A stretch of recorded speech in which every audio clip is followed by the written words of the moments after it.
Olá, eu sou Fernanda Marinella, presidente da OAB Alagoas e estamos aqui hoje por mais um OAB Cidadania, programa apresentado na TV Cidadã do Tribunal de Contas do Estado de Alagoas. É um prazer enorme participar mais uma vez deste momento aí na sua casa, nesse momento de lazer, de descanso, de trabalho, mas hoje nós vamos falar de um assunto que interessa a todo cidadão. Vamos falar de emprego, vamos falar de direito do trabalho, quais são os cuidados, o que o trabalhador precisa saber, o que o empregador tem que observar e ainda quais as preocupações da relação de trabalho em tempo de crise. Como está o desemprego no Brasil? E para discutir um pouquinho sobre tudo isso, nós temos hoje no nosso programa o meu co-presidente Edinaldo Maiorano, advogado trabalhista que atua há muito tempo nesta área. Vamos também falar hoje com o querido Israel Lessa, que vai tratar um pouquinho do Ministério do Trabalho e Emprego, como essas relações acontecem.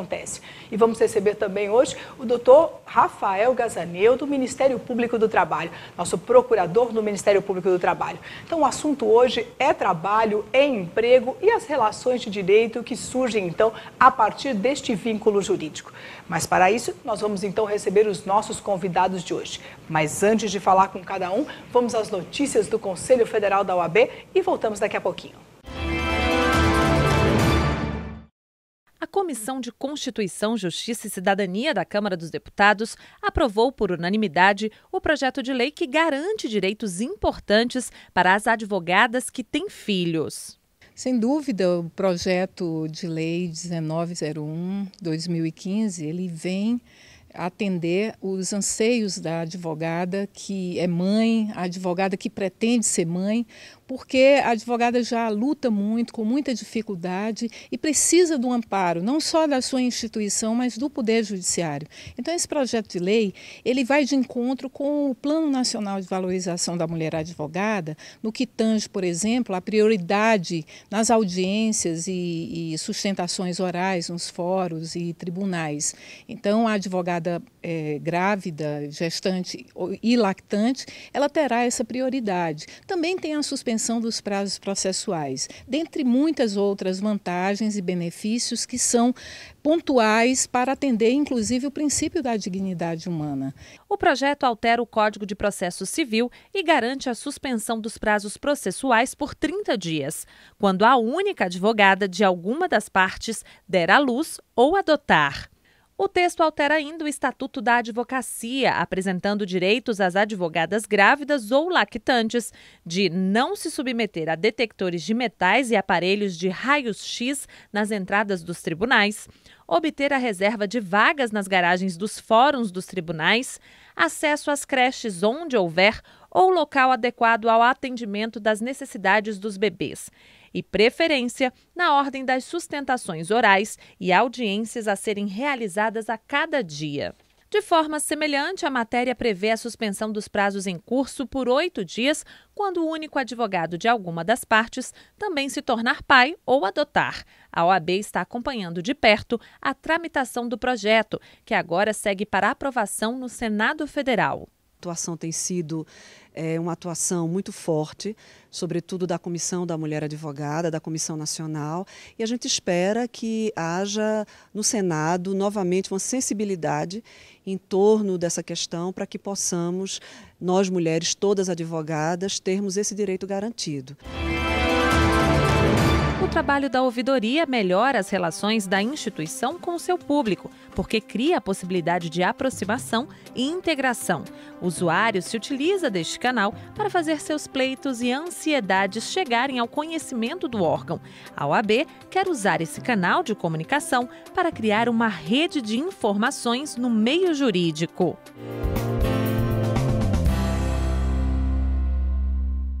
Uma das principais funções da ouvidoria, como o próprio nome diz, é ouvir.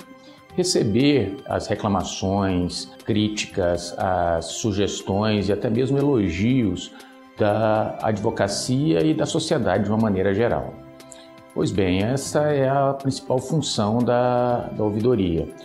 No entanto, é bom esclarecer que a ouvidoria não se presta a prestar esclarecimentos jurídicos.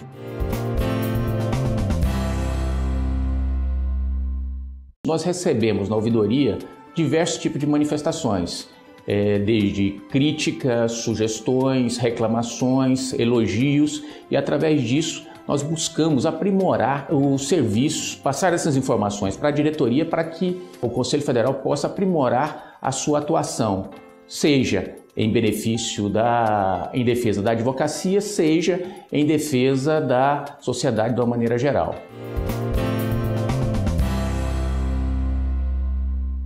É importante destacar também que a Ouvidoria Nacional não é o meio adequado para prestar esclarecimentos jurídicos, nem mesmo ser uma extensão das corregedorias, dos tribunais de ética e disciplina das seccionais. Quando nós recebemos manifestações desta natureza, nós adotamos as providências de encaminhar isso para a seccional, porque lá na seccional vai ocorrer uma triagem e a partir daí adotar as providências necessárias de forma a responder àquele que demandou a ouvidoria.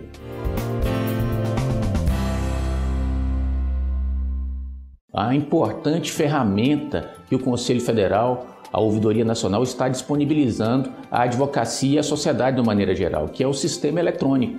Hoje, o cidadão e o advogado pode se dirigir à Ouvidoria Nacional por meio de um sistema eletrônico, de forma que ele vai poder acompanhar a sua demanda até o final, sabendo qual foi o resultado daquilo em que ele buscou junto à ouvidoria. E esse sistema é uma das nossas metas, né, na Ouvidoria Nacional, é levar esse sistema a todas as seccionais.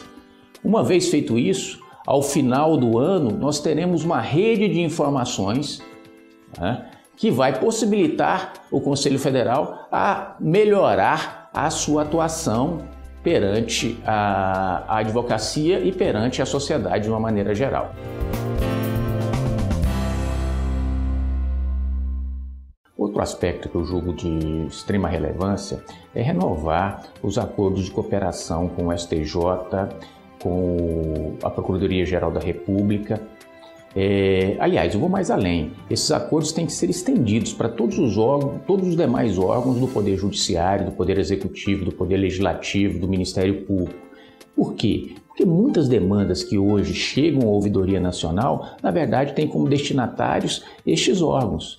E com estes acordos de cooperação, nós poderemos encaminhar diretamente a esses órgãos todas as demandas que chegam à ouvidoria e se destinam a eles e ter o acompanhamento de qual foi o desfecho dado a esta manifestação e prestar uma resposta adequada a quem demandou a Ouvidoria Nacional e assim cumprir com o nosso papel fundamental. O presidente nacional da OAB, Cláudio Lamáquia, enviou um ofício ao presidente do Banco do Brasil, Paulo Rogério Caffarelli, no qual solicita uma análise dos procedimentos adotados pela instituição financeira para o atendimento de advogados, a exigência de documentos para o levantamento de valores depositados e a consequente demora na liberação foram um dos pontos questionados. Para a ordem, não é preciso tornar complicado e burocrático o que deve ser fácil. Cabe esclarecer que falta um determinado conhecimento da matéria pelos funcionários do Banco do Brasil, não por maldade certamente, mas falta uma orientação do corpo jurídico do Banco do Brasil no sentido de mostrar aos seus funcionários que estão lá na ponta nas agências que o alvará judicial é uma parte do processo. Então os advogados naquele momento eles estão exercendo o seu munus que foi dado por força das procurações que lhe foram outorgadas. Então o pagamento do alvará de levantamento, ele não é nada mais, nada menos do que um dos atos processuais e aquele ato principal, onde você encerra a prestação jurisdicional, dando ao constituinte aquilo que ele foi buscar na justiça. Então não faz qualquer sentido a exigência de novos documentos a partir do momento em que você apresenta o seu instrumento de procuração e esse instrumento de procuração é devidamente válido. Bastaria que o advogado simplesmente apresentasse a sua carteira, constando ele do instrumento de procuração, que isso fosse aferido pelo funcionário e o pagamento fosse feito de forma imediata. Os os advogados estariam enfrentando grande demora no efetivo levantamento dos valores, ocasionando prejuízos a eles e seus clientes, em especial de ordem financeira e moral. O entendimento do Conselho Federal da OAB, neste sentido, é de que a procuração com poderes para o levantamento de depósitos judiciais, que por vezes tem caráter alimentar, é suficiente.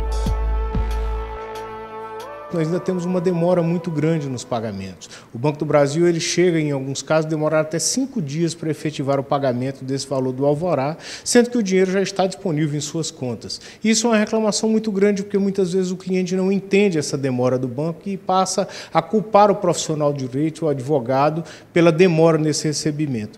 E para completar todo esse quadro, quando nós tratamos de verbas e levantamentos desse por alvará, na sua grande maioria dos casos nós tratamos de verbas alimentares, verbas que dizem respeito à sobrevivência daquele cidadão que foi representado em juízo por um advogado. Então esse conjunto todo gerou inúmeras reclamações e o Conselho Federal, através do presidente Cláudio Lamáquia, fez esse ofício ao Banco do Brasil, cobrando nada mais, nada menos que o cumprimento da nossa legislação processual, do cumprimento das regras e pedindo aos dirigentes do banco que alterem os seus normativos internos de modo a proporcionar a efetiva prestação e o efetivo respeito à atividade profissional do advogado. Como os senhores viram, a OAB Nacional quer ampliar as parcerias para a ouvidoria. Você precisa utilizar essa ferramenta. E para as advogadas grávidas também há novidade. Projeto de lei tramitando, então, lá na Câmara de Deputados. E tomara que o projeto passe. Vamos acompanhar, então, todos esses avanços lá na OAB Nacional. Mas depois do intervalo, nós vamos falar sobre direito do trabalho no nosso programa de hoje, no nosso OAB Cidadania. E vamos receber no nosso programa o co-presidente Edinaldo Maiorano. Vamos falar também com o doutor Israel Lessa, lá do Ministério do Trabalho e Emprego. Vamos também receber o doutor Rafael Gazaneu, do Ministério Público do Trabalho. Mas depois do intervalo, nós voltamos já.